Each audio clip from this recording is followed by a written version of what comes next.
This episode is made possible by Antech Diagnostics.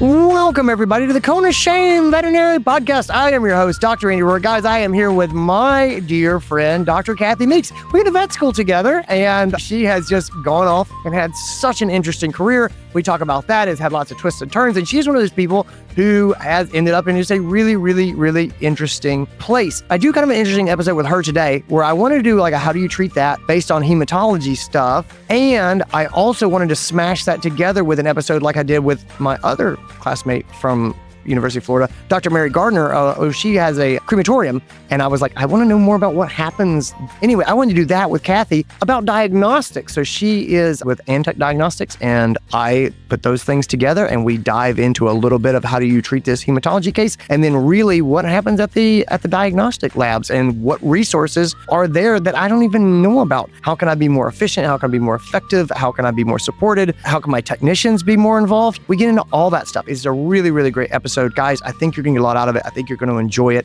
Let's get into it. This is your show. We're glad you're here. We want to help you in your veterinary career. Welcome to the Cone of Shame with Dr. Andy Roark. Welcome to the podcast, Dr. Cathy Meeks. Thanks for being here. Thanks for having me. It's so good to see you. It's good to see you as well. So for those who don't know you, you are a veterinary internist. You are the Global Vice President of Medical Operations at Antech. You oversee over 200 veterinary specialists there. I know you because we went to vet school together, and you graduated a year ahead of me from the University of Florida. Go Gators. Go Gators. Yeah, it's such a small world. It's such a small world. I am so glad that you're here because I recently did this episode with another Gator, my classmate, Dr. Mary Gardner, who was there. And yes. Mary actually owns a veterinary crematorium. And I had this idea with her. I was like, I utilize our crematorium all the time. And it's basically a black box to me. I don't know really what happens. I'm just being honest. And I was like, that doesn't feel right to me. And so I wanted to talk to her kind of about what happens behind the scenes. And so with you having this position at Antech and just being a sort of a global leader in veterinary diagnostics, I see this unique opportunity. And so I want to try to do something a little bit different with you. I want to do how do you treat that case, right? I give you a case. But I'd really like for you to kind of highlight behind the scenes what happens at my reference lab. It's sort of help me. I guess what I'm asking you is, what do you know now about your reference lab that you didn't know when you were in practice? Because you've been in practice a long time. You were a technician before you went to vet school. You were a GP for a long time. Like you've got a lot of experience here in practice. Help me fill in those blanks in my knowledge while we work through this case. Is that okay? That sounds great. I definitely am uniquely poised as a client of Antech, a technician, a vet, and then coming to Antech and seeing the behind the scenes. I completely agree with you. It was 100% a black box for me as well. So this will be fun. We put our samples out into the container that the pet owners put poop bags into accidentally again and again, no matter what signage we put around it. We just put our stuff out and then it disappears and then we get magic results back. So, okay. Magic results, yeah. Okay. I have a 12-year-old female spayed domestic short hair named Misha, and she presents for anorexia. So there's some weight loss here. Cathy, I can't find anything wrong on this cat with a physical examination, and the owners are, they're cost conscious, we'll say. So I just ended up running sort of your basic blood work, CBC, chemistry. On the chemistry, the bilirubin's up a little bit, it's 0.5. The STMA is just a little bit up. The big thing is on the CBC, this cat's got a white cell count of over 200,000. And it's mostly lymphocytes. It's 182,000 lymphocytes. And for those sort of listening at home, normal for lymphocytes is generally less than 8,000. And this is 182,000. So just crazy high white count sort of driven by lymphocytes. And so let me sort of start here and say, I've got this cat, I've got this blood work. Start to unpack for me a little bit about, let's talk about sort of where the case goes and kind of how it would move through the system. And then you can sort of help me to kind of unpack what we've got here. Yeah, absolutely. So first of all, the blood would go to the nearest lab and it would be processed in specimen processing. And then it would go to hematology and chemistry. And when we do CBCs, typically those are reviewed. If there's anything abnormal, such as the lymphocyte being that high, it will be initially reviewed by a technologist who will then say, the pathologist needs to review this, and it'll go to the pathologist. And in this case, likely the pathologist would read it and say, if there's, presence of larger cells with this lymphocytosis and there's immature cells in circulation, that would support some type of lymphoid neoplasia. And that pathologist would then go on to say, this could be leukemia, this could be stage 5 lymphoma, and give recommendations that you could do these tests to differentiate between those and kind of find out a better idea of prognosis. Okay. But the really cool part, so I always knew, as a doctor in practice, I always knew that we had great pathologists. And what I didn't know is the breadth of other specialists that are available to help you with these types of cases. Even as an internist, I would likely need to consult an oncologist on this case. And, you could call the consult line and get an oncologist to say, well, now what? What's the prognosis? Is this chemotherapy? What are the prognosis without chemotherapy? So it really goes through these different areas throughout Antech behind the scenes to not only give you a diagnosis, but then to provide you guidance, because that's what you really need in these cases. It's not really common to get a cat that comes in that's anorexic and has a normal physical exam, and you're not expecting a lymphocyte count of 180,000 on the CBC. So that's kind of how it would move through the lab in this case. So let me back up here for a second, because you said a number of things. And again, it's been sort of a black box. Walk me through a little bit about the involvement of the pathologist with my CBCs in chemistry, right? So let's say if I send something normal, I can imagine that everything that you guys get is going to go by the pathologist, right? There's going to be certain abnormalities that are going to flag, and we're going to get referral. And then is it always going to be referral to the pathologist? Is there a part where, in this case, for example, I know that you guys have access from me to an oncologist. How is the best way to sort of loop the oncologist in the case? So talk to me a little bit about that, about what triggers specialist involvement as my cases are kind of moving through the reference lab? That's a really good question. So when it moves through hematology in the system, we have a system called CellaVision, actually, and it's artificial intelligence recognizes the type of white blood cells, and the technologist will review these to make sure that the artificial intelligence is getting this right. This is a neutrophil, this is a lymphocyte. So technologists will review the CellaVision or the slide first, and they have certain criteria to where the technologist will actually look to make sure the lymphocyte count is real and correct, and that all of that we're seeing on the actual CBC results is correct, like the machine was right. If that's true, there's also a list of parameters in which it will go automatically to one of our clinical pathologists. Lymphocytes being 180,000 is one of those triggers where they'll say, a pathologist needs to look at this. You can submit it initially for a CBC path review, and a pathologist would look at it right away, regardless of what the CBC shows. But we do have internal triggers to make sure that the quality of the results that you're getting are accurate, and also to provide you with a little bit of guidance. It doesn't automatically go to an oncologist. We have a consultation line where you can call for internal medicine, for oncology, for cardiology, really whatever kind of type of consult you want. And that's no charge to the clients to call up and just say, I don't really know what, like the pathologist did a great job of explaining what this is, but now I really don't know what to do with it next. Does it go to an oncologist? Do I need to submit more tests, et cetera? I love this. Okay. So I've got a couple questions for you. I'm just fascinated by this. Where do the technologists come from? Like what kind of training do they have to move into this role? Again, I'm always looking for opportunities for our paraprofessionals, and I'm looking for interesting things in their career path. And I'm sort of like, so what does the technologist, what background does that require? It's so interesting because I had no knowledge of this. Again, it was just, the blood work just magically appeared, but the technologists come from a multitude of areas. We do have some veterinary technicians that want to work in the lab. We have people that are getting their bachelor's of science that want to work in the lab. The technologists are trained thoroughly in each of their sections. So we have hematology technicians and chemistry technicians, and they actually have to take a test every year. This is so crazy to me because I probably wouldn't pass. They have to take a test every year and get 100% on their test, or they can't work in that area. That's cool. Until it's really they high stress. Like I It would freak me out. 11 months out of the year, I'd be worried about the month coming up. Yeah. That's incredible. Exactly. I also have to just pause for a second and say, Cellavision is top-notch pun work. I really love that you guys have Cellavision.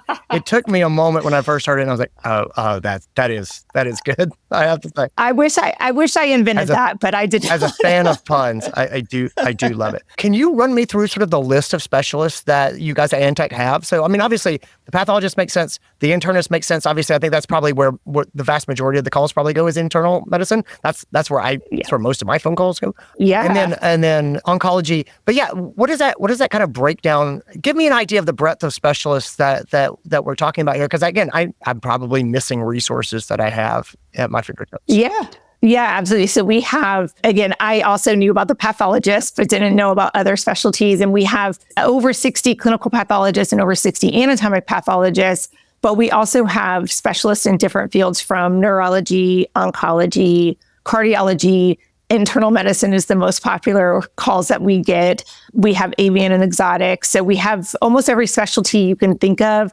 Some stats for you, because this is also extremely impressive. And if you would have asked me before I went to Antech, how many samples do you think Antech gets a day? I would have been like, oh, probably a couple thousand.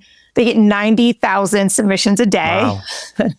It's crazy. And then the consult line with the oncologists and cardiologists and internal medicine, they get about 1,000 phone calls a day. So they're really like on top of it and on top of calling you back if they're on the other line. But most of the time you get them right away. So it's fascinating. I had no idea the breadth of specialties were in existence in a diagnostic lab. I want to switch gears a little bit here, if you're comfortable speaking to this. So I'm looking at our profession a lot, and I'm looking at sort of the way that medicine is changing, and vet medicine is more and more of a team game than it's ever been. Now, obviously, when we're getting into diagnosing, prescribing, and treating, we're working up complex cases. You're going to talk to the veterinarians quite a bit. Are there technicians from private practice that are reaching out and that they engage with Antech as far as getting support there? I guess what I'm really sort of asking you is, how are other practices leveraging their technicians, their licensed techs, in order to support the diagnostic process? Because it's an area I don't really have any insight in, and I've always just been the one to make the calls and things. And I'm not trying to delegate those cases that are challenging away, but it's just this area of technician development is important to me and interesting to me. What do you see in that regard?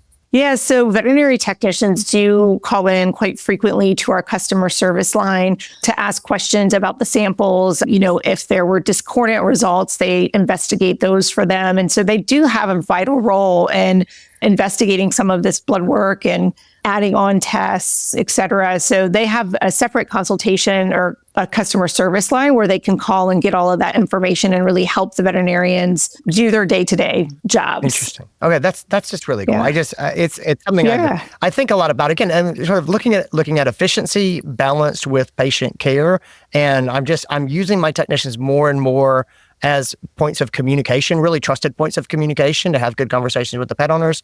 And this is an area I have not leveraged my technicians very well, and so that was kind of what was in my mind. I think that one thing that was also surprising to me when I came to Antech is right when I was coming to Antech is when they were creating the Key Screen PCR, which is a PCR that tests for fecal parasites. And the discussions that I was in those meetings were, how can we contribute to the changing of the industry? Because it's so different now than when you and I were finishing vet school, and it's so busy now and the cost of services are so high that the conversations were only, okay, we need a PCR test for feces because, you know, we've been doing fecal floats for 100 years.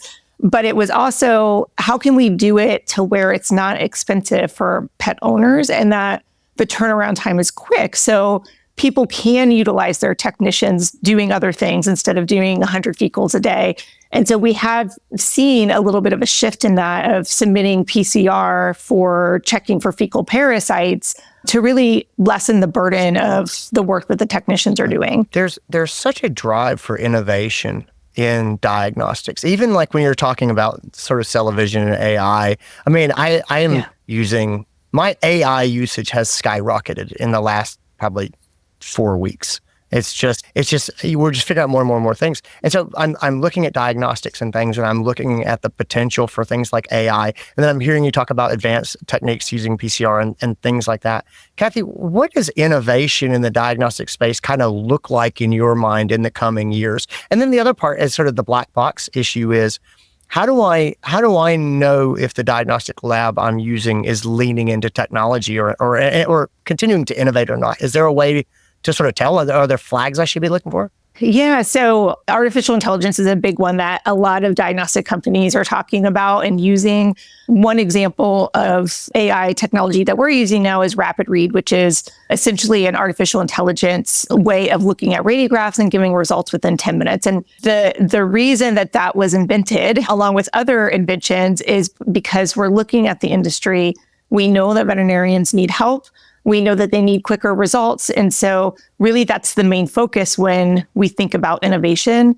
We're doing the same thing behind the scenes with artificial intelligence to help our pathologists kind of speed up looking at things. So for example, we have one that's behind the scenes that no one would ever see, that when the technician scans a slide in the lab, if it's blurry, then the artificial intelligence will tell the technician, this doesn't go to a pathologist, it's blurry, we need to rescan it. And you have no idea how much time that actually saves pathologists. Just little things like that really have contributed to helping speed up, and be more efficient for all of our vets. Because, there was a study recently that showed we're going to be down, over 20,000 veterinarians by 2030.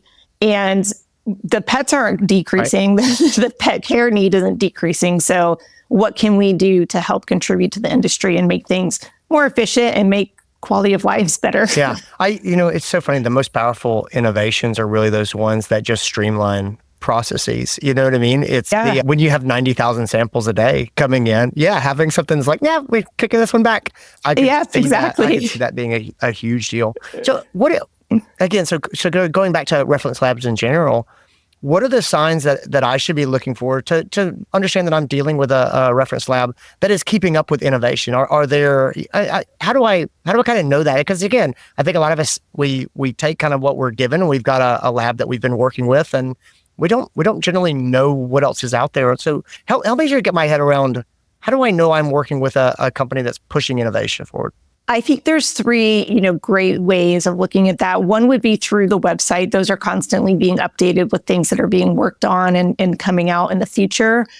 The other is at the conferences. So we have a huge presence at VMX and WBC and ACVIM, those type of conferences, stopping by the booth. Usually we have veterinarians at the booth and saying, hey, what's new, what's coming?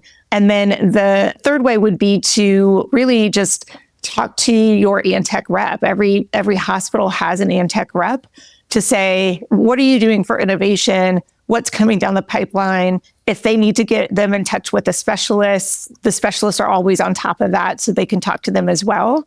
But those are kind of the three ways I would say of staying on top of what type of innovation is coming and what is at the top of mind when we're innovating products. Each diagnostic company probably has three things top of mind of, when we're innovating, let's make sure the turnaround time is good, make sure it's affordable, and make sure it's helping contribute to the industry. So that's kind of the best way to go about that. One of the things I would recommend, though, is getting with your Antech rep and just asking for a tour of the lab. You can do that. You can be like, hey, let me come and check it out. If you have a lab that's close to you, like Orlando or New York or Fountain Valley, California, it is mind-blowing just walking through it. I had no idea. Yeah. Anytime. You let me know. I'll take you through. But it's really impressive. I'm sure. I had no idea. I think that'd be fascinating. All right. So one of the things that gives me great joy in this podcast is that sometimes I'll put out episodes and I'll talk to people, and then I will have somebody come up to me later on and say, I was really inspired by the episode. I wanted to learn more. I saw an interest that I had and wanted to maybe lean into personal development for myself. We've had people, obviously say, I just devoured all of your dental podcasts, and then I decided I was going to go and do a residency. And there's things like that. For people who are going, I would like to engage with diagnostics, with pathology at a deeper level, and I don't really know what that means. What kind of resources do you like? So someone who's just like, this is a fascinating conversation. where can they kind of go? Where can they learn more? So LinkedIn's a great area to go to learn more. That on our LinkedIn page, we're constantly updating to show new labs, new innovations. So that's one great place. But I can't emphasize enough to talk to your Antech rep, because either having a tour of the lab, or if you say, you know what, I lead a team of 20 veterinarians and 100 technicians. I'm just making that up, but we all want to learn more. Like, we're always, as specialists, wanting and willing to get on a call to go over what we currently offer and what we're thinking about innovating and that sort of thing. So just getting with your Antech rep, and they'll know who to put you in contact with based on your request. So, but we all love talking about it. So, well, good. Well, Cathy, thank you so much for being here. You're amazing. I really appreciate your time. Oh, thank guys, you. Thanks for tuning in and listening, everybody. Take care of yourselves. I'll talk to you guys later on. Thank you. And that's what I got for you guys. Thanks for being here. Thanks to Dr. Cathy Meeks for being here. Thanks for Antech Diagnostics for making this episode possible. Guys, take care of yourselves, everybody. Be well. I appreciate your time. I'm glad to spend some time with you. Bye.